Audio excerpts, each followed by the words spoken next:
The morning sun spilled across the quiet village, painting the rooftops and narrow paths in a golden glow.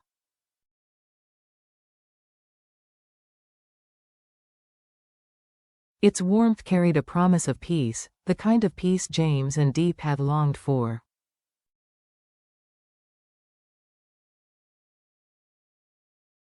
Hand in hand, Diep guided little Nee toward the schoolyard.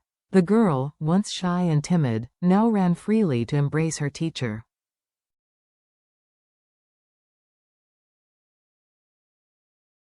Her laughter, light and clear as bells, rang across the playground. James lingered at a distance, watching, his lips curved into a quiet smile.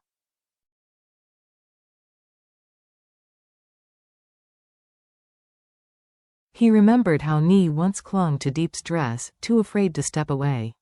Seeing her bloom now filled him with both relief and wonder.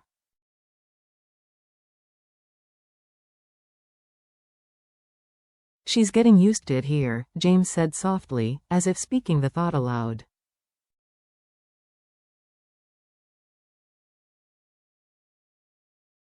"Yes," Diep replied, her eyes bright with gratitude. For a brief moment, the world felt normal, unburdened.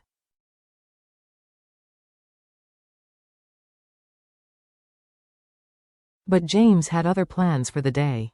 After leaving the school, he turned to her.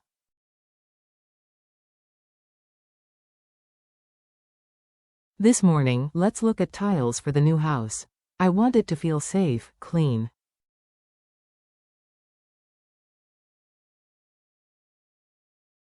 "Cement floors gather too much dust. With a child, it matters. I want something brighter, something that feels like a true home."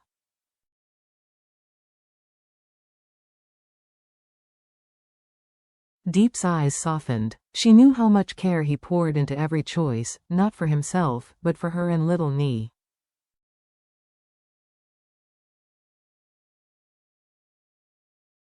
Together they walked to the roadside shop, where rows of decorative tiles shone under the morning light.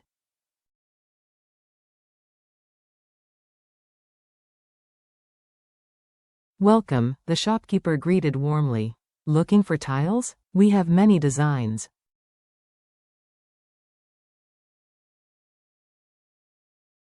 James bent down, brushing his fingers over a glossy surface. "This one, too bright, isn't it?" he asked.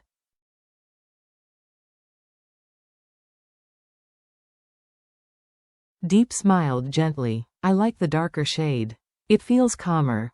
Like any couple building a future, they debated, light against dark, cost against quality, before settling on a design strong and lasting.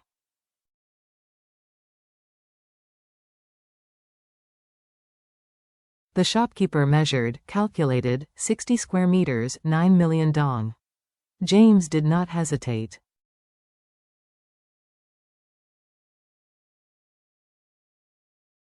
Deposit paid, numbers exchanged, delivery secured. Walking out, James felt lighter, as if each step carried them closer to the life he envisioned.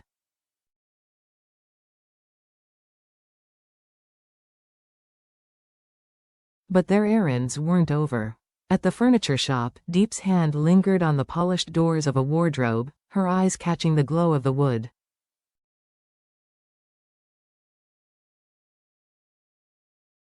James inspected every detail, the sturdiness of the joints, the type of timber, the assurance of durability.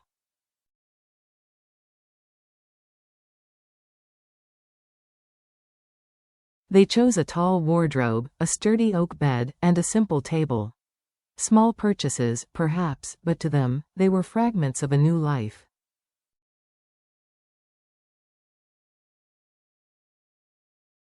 "Tonight, you and I will sleep in the new house," James said quietly, but with unmistakable pride.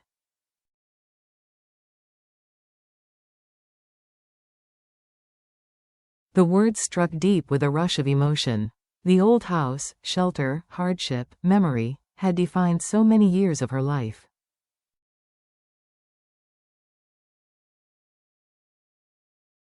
Now, with every tile and every carved piece of wood, they were stepping beyond survival.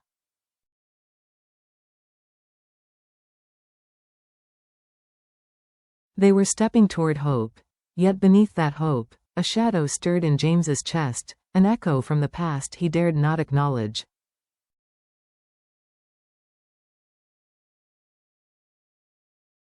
The encounter. The drive back was hushed, lined with trees swaying in the afternoon breeze.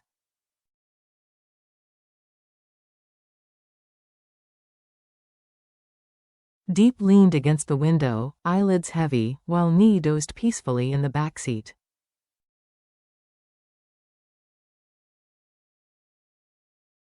James kept his eyes on the road, already envisioning where each piece of furniture would stand.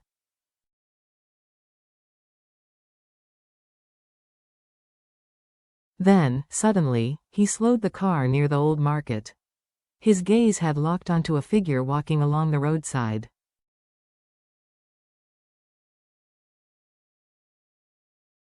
The man's cap shaded his face, but James knew instantly. His chest tightened. "Diep," he said quietly, "wait here."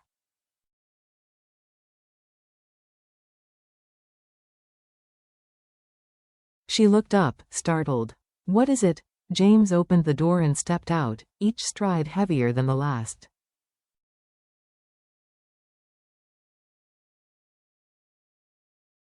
The man lifted his head, and James's breath caught. "John."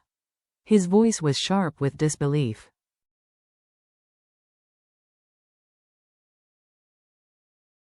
The last memory he held of John was inside a courtroom, 5 years ago, when the sentence was handed down.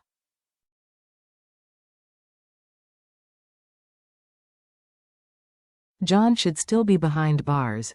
"James," the man said faintly, with a worn smile.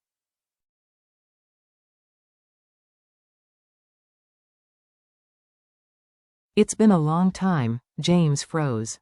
"How are you out already?" "My father confessed everything."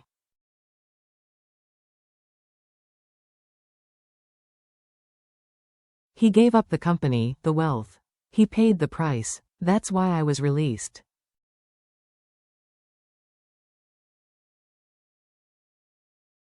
Suspicion burned in James's eyes.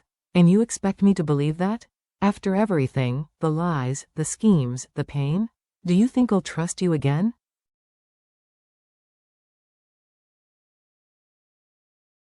John's voice cracked, not with anger but with fatigue.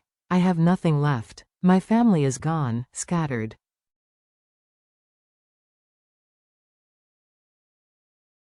I carry their shame, and my own. I don't want revenge anymore. I don't even know where to go."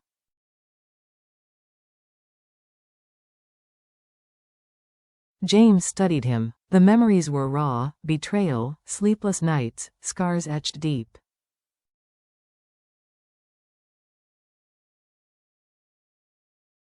Yet before him now stood not the ruthless adversary of years past, but a hollow man, worn thin by regret.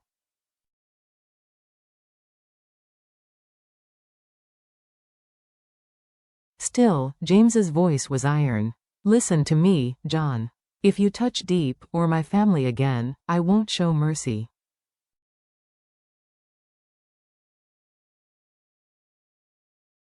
I will end it with my own hands." John nodded, his eyes empty of fire. "I understand."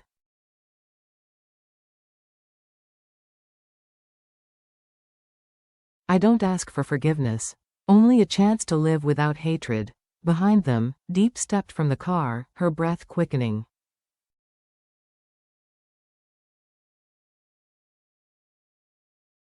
She had heard the name, felt the weight of danger in James's tone. The ghost of their past was standing before her.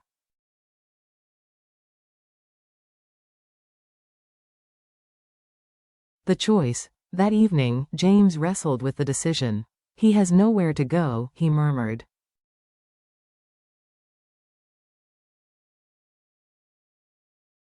"If I leave him out there, he may fall back into the dark.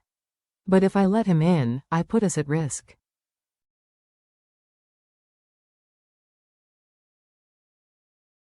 Diep placed a hand on his arm. "Hatred heals nothing. My grandmother always said, don't strike the one who runs away."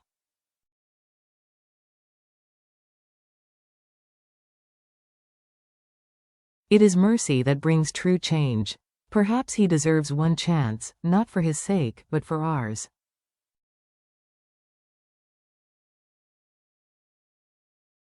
So we can live without bitterness.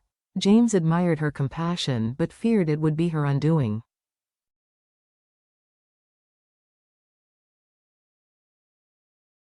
Yet her voice was steady, unshaken. At last, he agreed, John could stay in her old house.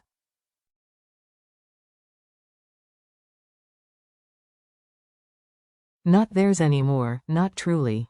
They were moving forward. When James told John, the man was stunned.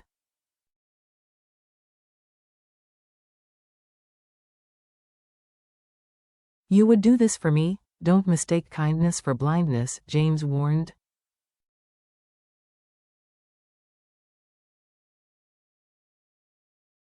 This is only a chance. Nothing more. A fragile new beginning. Nights in the new home were strange yet beautiful.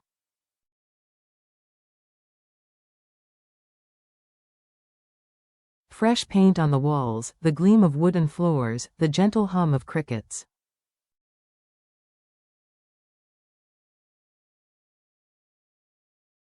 James tucked knee into bed, kissed her forehead, then stood quietly in the lamp's glow.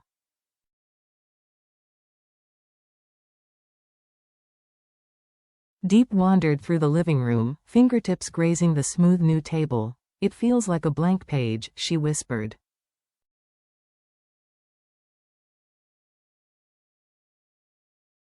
Yes, James murmured, wrapping his arms around her.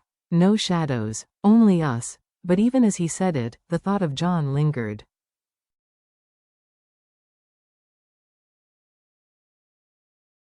In the old house, John sat alone, a candle flickering against worn walls. Regret pressed against him, not as a curse, but as a lesson.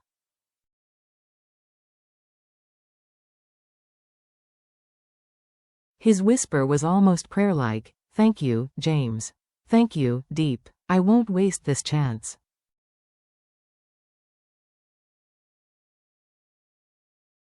Weeks later, life settled into rhythm. James rebuilt his business with quiet determination.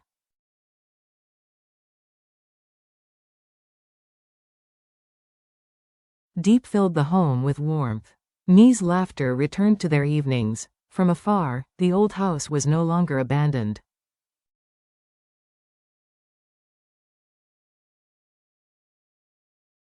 Sometimes, Diep would see John sweeping the yard, mending a fence, keeping his distance.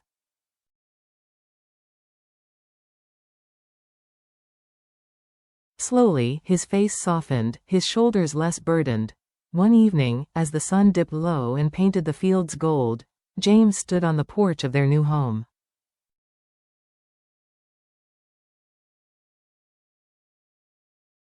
Diep joined him, her hand slipping into his. Do you think he's truly changed? She asked softly.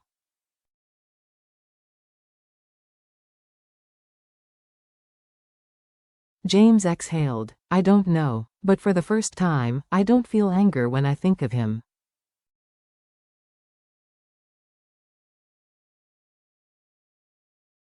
Maybe that's the change that matters most, not in him, but in us. Diep leaned against his shoulder.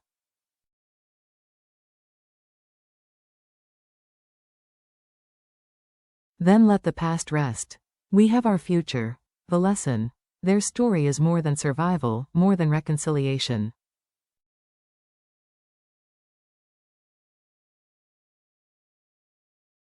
It is a lesson. Forgiveness does not erase wounds, but it lightens the heart. To let go is not to forget, but to choose not to be bound by bitterness.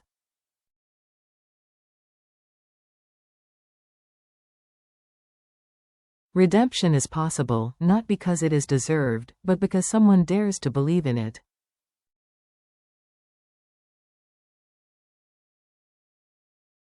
The old house stood as a reminder, not of pain, but of the distance they had traveled.